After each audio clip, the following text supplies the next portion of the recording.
قرار الإراحة من جانب مدرب الهلال السيد جيسوس. المحاولة إلى محمد الرايحي، محمد يلعب كرة عرضية لكن مقطوعة. نيفيز أبعد كرة محمد الرايحي الماضية إلى خارج أرضية الملعب. إلياس يلعب كرة عرضية ومن المغرب إلياس إلى المغرب الآخر في على كرة يتقدم هو الآخر للأمام لأن الهلال بأكمل يضغط لأنه خصم إلى نادي إلى جانب نادي الجبلين. الكرة تلعب طويلة في الأمام واصلة باتجاه ياسين الكاملة في هذه اللحظات. ياسر الشهراني يتلقى كرة رائعة جدا الإسباني. هذه الكرة مرة أخرى اللي وصلت لياسر ما كان فيها تسلل العرضية من ياسر. الكرة مقطوعة من أمام الرايحي واصلة إلى بونو تمريرة ممتازة إلى روبن نيفيز يلعب كرة عرضية في منطقة الجزاء. مرت الكرة من أمام الجميع واصلة إلى خارج أرضية الملعب إلى ركلة مرمى. مرت الكرة من ميتروفيتش، كلهم يبحثون عن ميتروفيتش. وصلت فعليا الآن لسعود، العرضية من سعود إلى ميتروفيتش والراسية. استحسان جماهير الهلال واجه فيها الهلال التحية واجب باتجاه بونو يلعب كرة إلى نيفيز في انطلاقة منطقة الجزاء إلى سعود عبد الحميد. الراسية رائعة من ميتروفيتش في إعادة الكرة يرجع مرة أخرى يلعب العرضية الراسية. الله على كرة راسية مرت باتجاه من بخيت. مسعود بخيت ياخذ كرة يلعبها في الطرف الأيمن. الكرة لسليمان السعيد، سليمان إلى مسعود ومسعود بخيت لعب الكرة تصل باتجاه سالم. الانطلاقة من سالم في النهاية بشكل المعهود. الهلال المهاب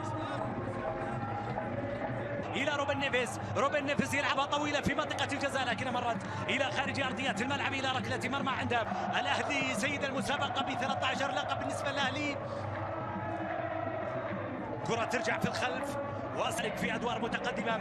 الكرة سعود يلعب كرة ميتروفيتش مع الكرة لكن أبو ليلى تألق في هذه الكرة. رائع جدا ميتروفيتش في استقبال الكرة. وصلت الكرة في الجهة اليمين الانطلاقة والتمريرة لكن واصلة باتجاه ياسين بونو قبلها فقط 24% للجبلين. الكرة تلعب والتغطية حاضرة من دفاع الجبلين وقالون أن يمسك الكرة لذلك فكر بأن يلعب الكرة بقدم قبل ركلة ركنية واحدة للجبلين. الكرة تلعب عرضية بالراس مرت إلى خارج أول يعدي فيها سعود نجح في المرور يلعب سلمان رائعة من سلمان لكن كرة الرد مقطوعة.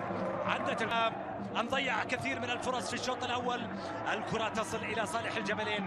سالم الدوسري مالكم عبد الله الحمدان ميتروفيتش وعرضية ملعوبة الآن إلى منطقة الجزاء لكنها مرت بعيدة إلى سالم الدوسري. روبن نيفيز يلعب كرة في الجهة اليمنى في جهة سالم الدوسري. سالم يلعب كرة عرضية لكنها مقطوعة. عادة حل المتبقي بالنسبة لعناصر الهلال. الحمدان يلعب كرة عرضية مقطوعة الكرة بالراس لتعود بتواصل هذه القوة الدفاعية الضاربة اللي يحضر فيها في شوط المباراة الأول. 90 دقيقة من المباراة. ياسر الشهراني يلعب كرة عرضية لكنها واصلة في صالح كرة إلى سالم الدوسري. سالم إلى مالكم إلى ميتروفيتش في تعود عبد الحميد ثم الكرة ملعوبة عرضية لمنطقة الجزاء لكن مقطوعة. يمين مالكم إلى سعود عبد الحميد.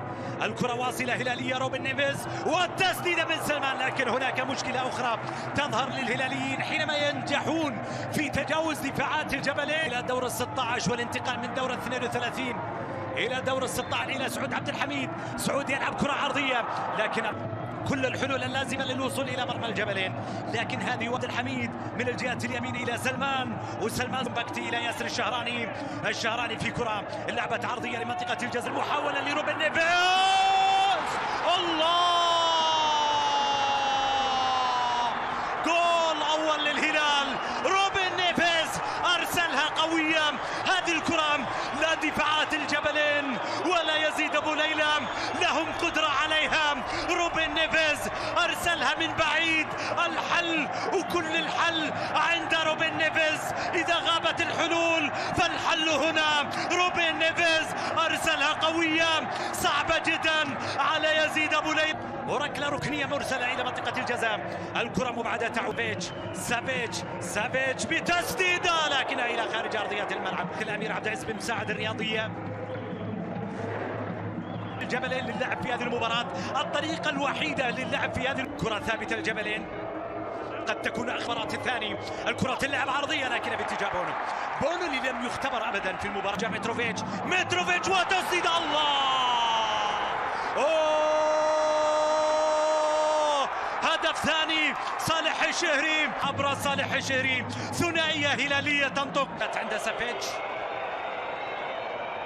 إلى صالح الجبلين. انطلاقه وتقدم تمريرة من اليسار ياسين بونو، خروج ناجح من ياسين بونو بعد خروج سلمان الفرج في شوط المباراة الثاني. الكرة وصل ومالكم مع الكرة من الجهة اليمين، يلعبها رائعة إلى منطقة الجزاء باتجاه صالح، كرة مضادة، هل ينجحون معها؟ وصلوا قريبا من منطقة الجزاء، الكرة في صالح المباراة. والهدف الوحيد الذي يبقى معنا حتى الآن، حتى نفس بالمناسبة اليوم باعتقادي واحدة من أجمل مباريات على الإطلاق في هذه الليلة. سالم الدوسري يلعب الكرة في أقصى اليمين، مرت الكرة باتجاه سعود، عطلت باتجاه مالكم محاولة المرور ثم الكرة العرضية لكن بعيد.